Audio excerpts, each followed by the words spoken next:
So sitting in our Sukhasana, lots of Sanskrit words are going out there this morning.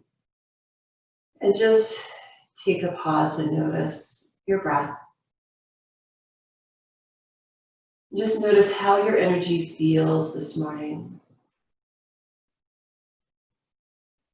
Maybe in this hot weather, if you don't have air conditioning, which I don't, it can make you feel a little more lethargic or a little tired or unmotivated.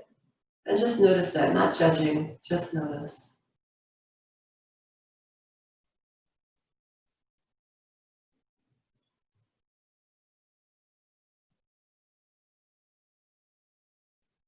We'll bring a little bit more air into the experience. So and you can place your hands on the belly as you like, as the air originates from the belly. As you inhale, expand the belly, exhale, bring it in. And maybe use a count here. Inhale, expand, 2, 3, exhale, 2, 3. Maybe expand to 4. Inhale, 2, 3, 4. Exhale, squeeze in, 2, 3, 4. Good. Then we'll expand a little bit more, going into the ribs. If you want to bring your hands to the ribs, maybe the thumb can come behind. So as you inhale, it still originates from the belly, but then expands through the ribs, and then release.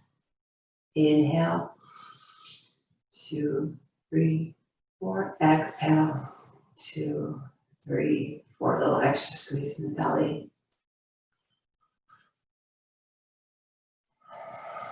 Feeling the 2 parts of that 3-part breath.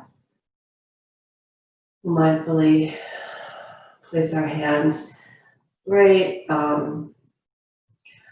near the shoulders, the armpits, and where the lymphatic nodes are located. And as you inhale, expand the belly, the ribs, and open, lift the chest a bit. Exhale, relax the chest, and draw in the ribs and the belly. Can you have awareness of the other parts of the body that are moving? So our hands are at the chest, feeling it lift and fall, but also feel the ribs and the belly.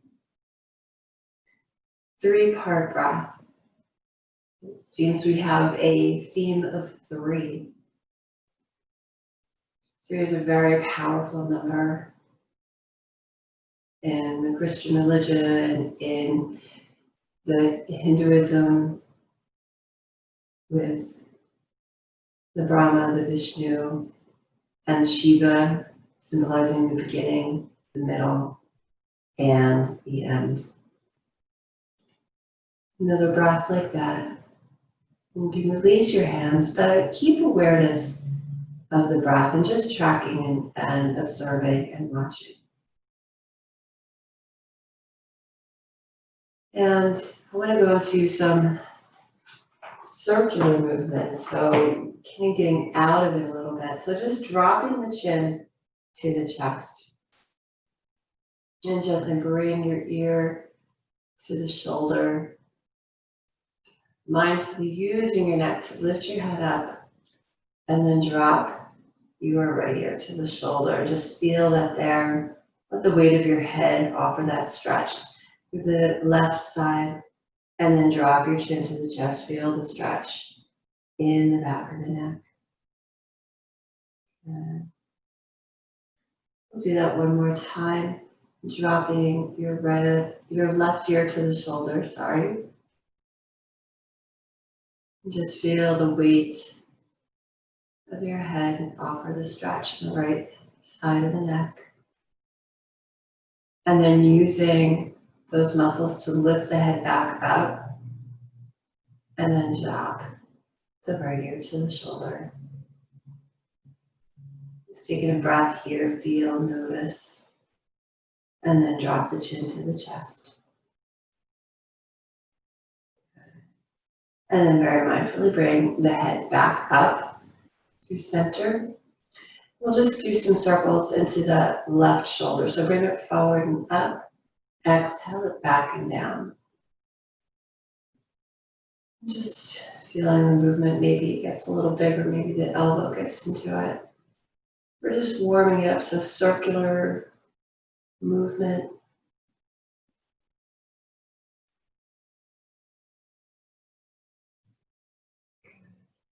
Just another circle like that. And relax it down. Just take a moment. Feel the difference between the left and the right.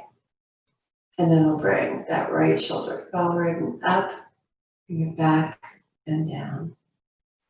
Maybe moving with the breath. Inhale it up. Exhale, relax it down. Maybe make it bigger or not. See what's present on the side. As you're moving through the shoulder, can you still have awareness of your core muscles maybe moving with the breath?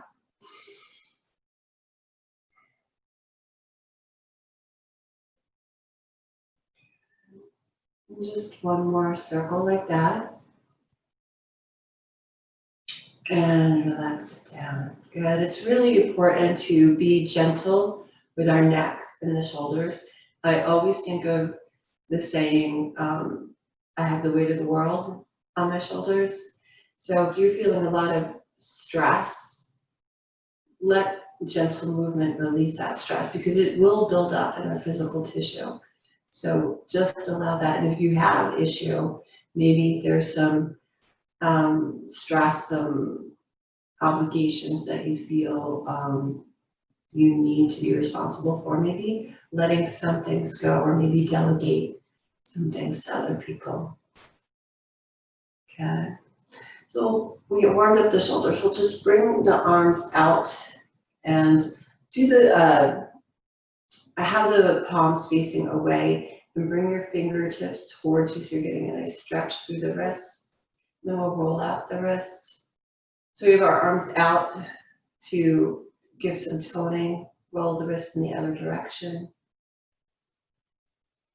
Nice. Good. And then we'll bring the palms out away from us one more time. And then we'll just lift the hands up and then release down. Good. We'll do that 3 more times. Up and down.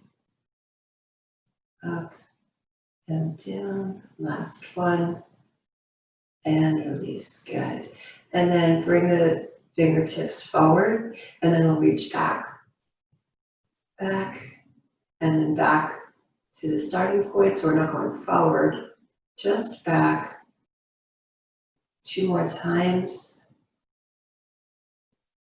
Good. Last one. Good. And we'll bring the fingertips up.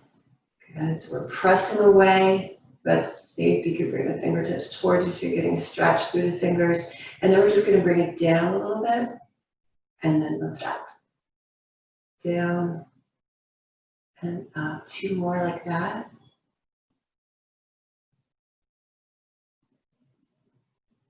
Good. And then bring the palms up so you can bend the elbows a bit and just relax the arms down. We'll do both the shoulders, roll them forward and up. Exhale them back and down. Good. Just let that release happen 2 more times. Just getting this synovial fluid moving back through the arms and relax. Good. We'll bring our legs out. Still wearing socks. I went for a walk this morning before it gets too hot. And just offer some point and flex through the feet. Do some nice circles. So for the weekend, we went to LBI.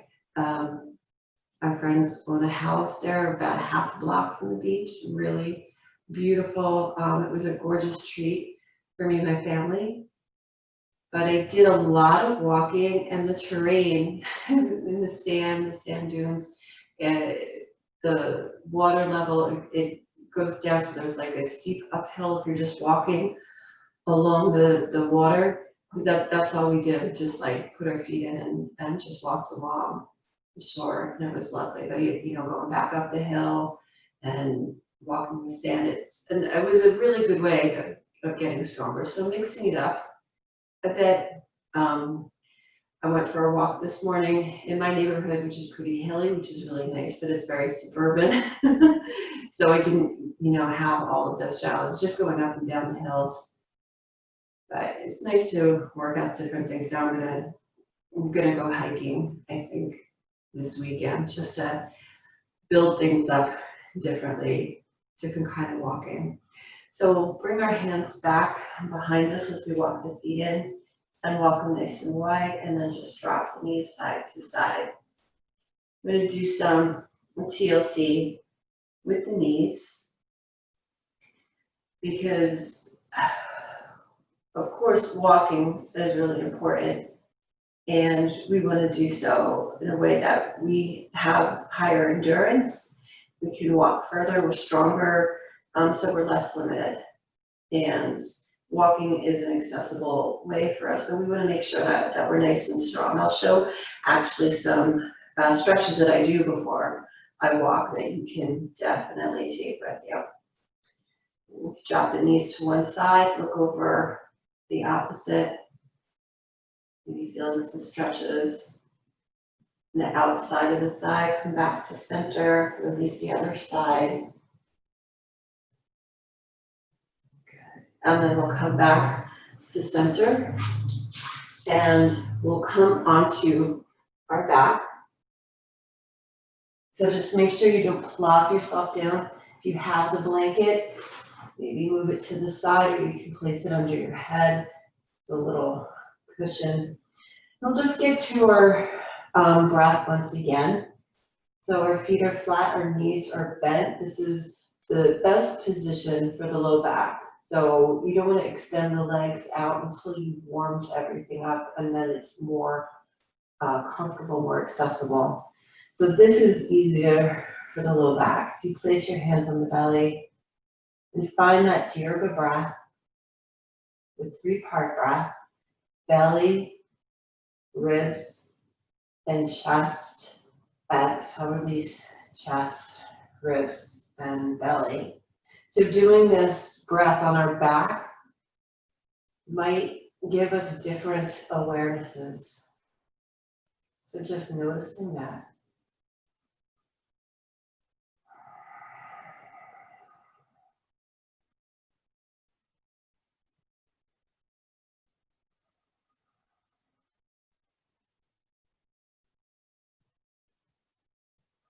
You can stay with the Dirga breath. If you'd like to layer that Ujjayi breath, that ocean sounding breath coming from the back of the throat.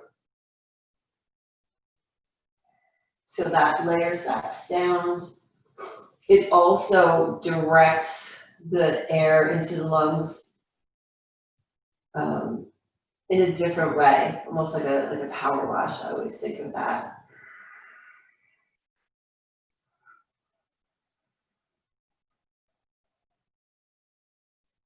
If Darth Vader breath is more accessible or relatable for you, that's all it is. It's constricting the back of the throat muscles.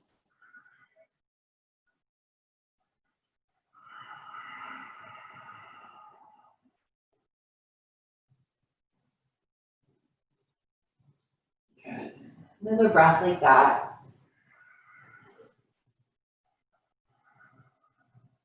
Good.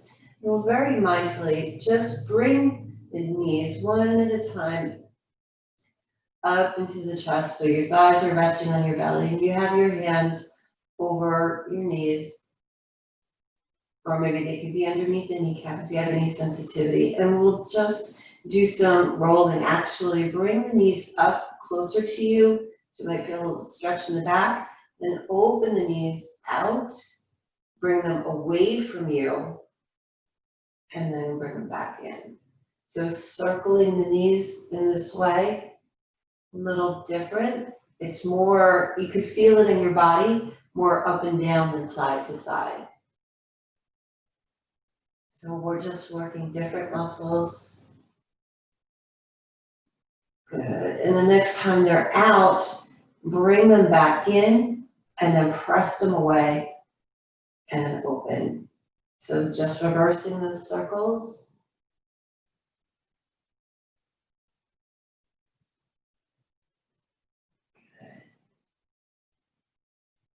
And last one.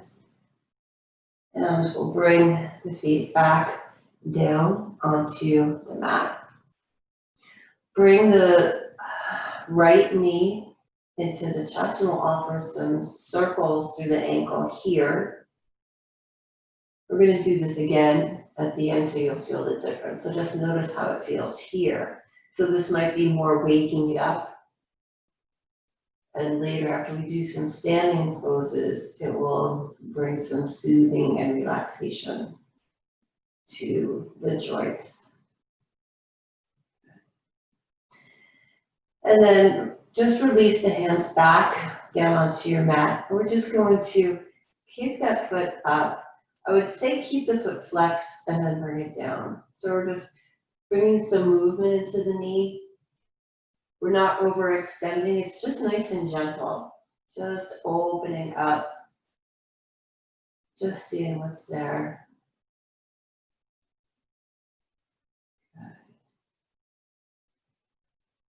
And the next time the foot comes in, we'll cross the foot over that left thigh and bring that right knee out. And can you wave it side to side? Wave that knee so your ankle stays stationary, not perfectly stationary, but on that left thigh. Just feel that rocking side to side. So you're feeling that in the hip. So we're addressing all the joints here, our ankles, our knees, and our hips. Good. And then bring that knee in, give it a little hug, maybe lift your head if that's available for you yet. And then release the foot down. Good, just take a pause here. Feel the difference between the right and the left sides. And then we'll bring that left knee in, just give it a little hug here, releasing anything that you're still digesting.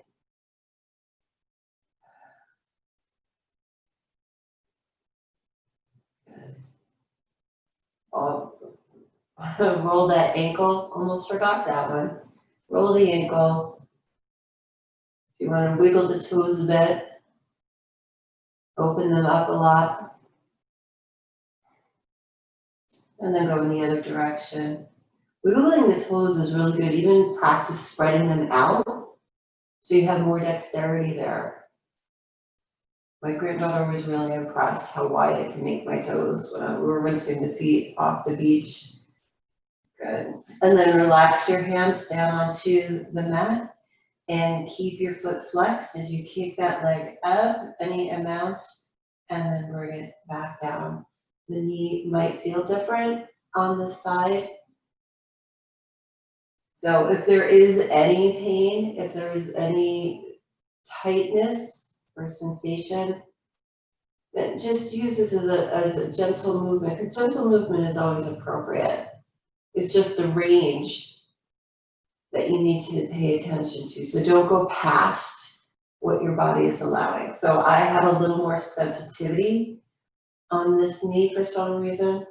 Well, I know the reason. It's because of my arch on the side, and after my walk, it does put a little bit more strain on the knee. So this is just a nice movement here. Good. And then I'll bring that foot in. Once again, cross it over the right thigh, and then just do a little wave side to side with the left knee, opening out the left hip.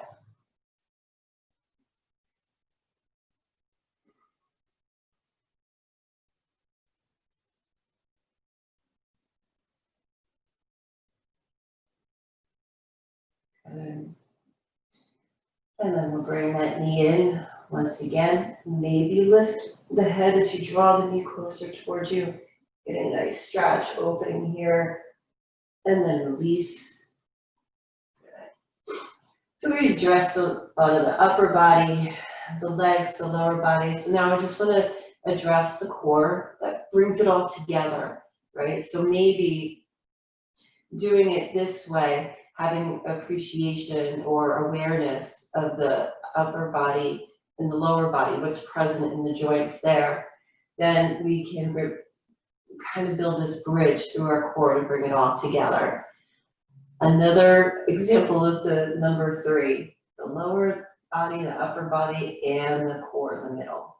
So you can place your hands on your belly and then press down, so the low back is pressing down. It's almost like I'm shooting my navel towards the floor, almost like you can make it go through my back into the floor. So I'm pressing down, and that's tilting the tailbone up a bit, so it's shortening the space below the navel. And then we'll just do some movements like that. You can place your hands to the side if you'd like, and then just relax so you get the natural curve in the spine, and then press the low back down to tilt the tailbone up. And you can use your breath. I like to exhale with the squeeze because I'm squeezing more stuff out, getting more stuff out. The exhale is a great release.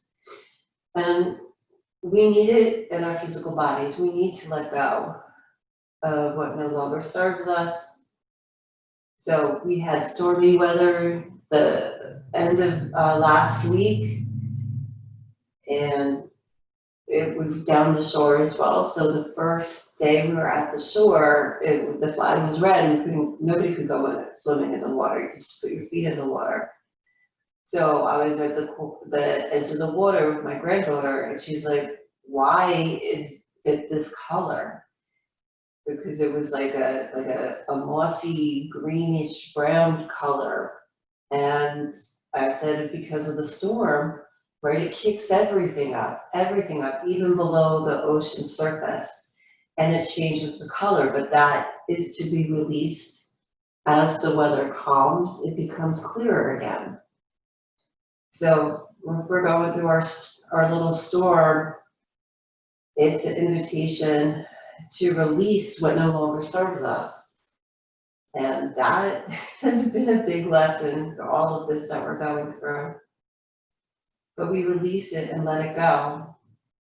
The next time you have your low back pressed down, hold it here so you're engaged, and just take a breath here. So you can still expand the body, but you're still pressing the low back down. Good. We'll lift our heels up just to bring a little bit more attention to the low back pressing down. And I like holding it in this position too, because when I have the feet up, I still have to be more aware of pressing this down. So with my heels up, it almost does it for me. So just taking a few breaths here.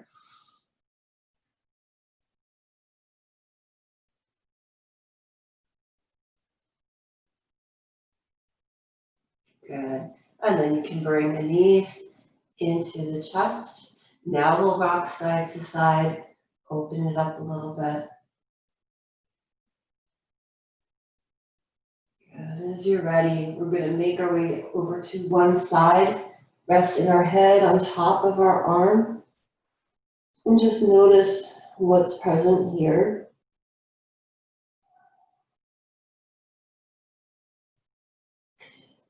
And then very mindfully pressing ourselves up. So mindfully placing that top hand down and then bringing that top shoulder forward. So it's easier. I have more leverage to press myself up.